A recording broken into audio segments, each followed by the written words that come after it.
The Chalkbox Kid by Clyde Robert Bulla. Chapter 1. The Room. Gregory heard the clock strike. It was an hour till midnight. His birthday would soon be over.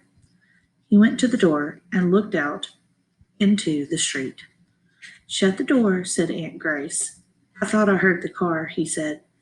"Gregory," said his aunt, "the cold air is coming in." He shut the door. He went back and sat by her on the sofa. His tablet and paints and brushes were out on the table, but he didn't feel like painting. He sat there and tried to watch the television with Aunt Grace. It had been a long day. So far, it was his very worst birthday. He had wanted to go with his mother and Daddy. They were moving to another house, and he hadn't even seen it yet. "If you go with us, you'll just get tired," Mother had said. "I want you to stay with Aunt Grace."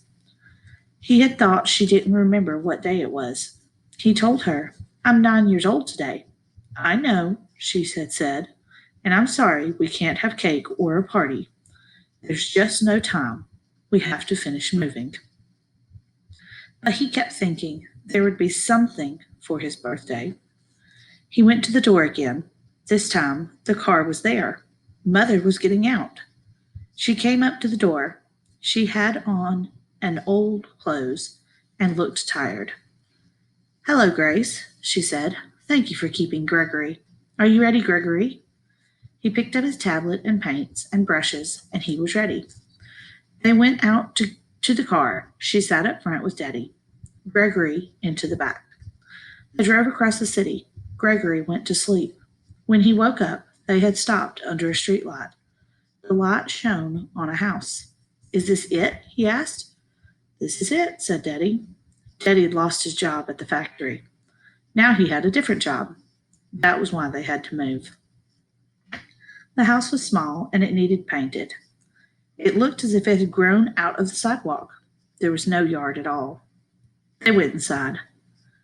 Gregory saw boxes and papers. He saw bare walls. "You better go to bed," said Mother. "Where?" he asked. She showed him a room. His bed was in it. His chair and table were in there too. He asked, Is it mine?" "Do you like it?" she asked. "Oh, yes," he said. "It used to be a porch," she told him. "We had a wall put in and the window." And there was something for his birthday. There was something better than a cake or a party. "Go to bed now," said Mother. She went out and left him there. He sat on the bed and looked at the room. It was not very wide, but it was long. It was a big room for such a little house. He looked at the floor and the walls and the ceiling. He looked into every corner. This is what he had always wanted, a room of his own. He heard a clock strike. His birthday was over, and it was the best birthday he had ever had.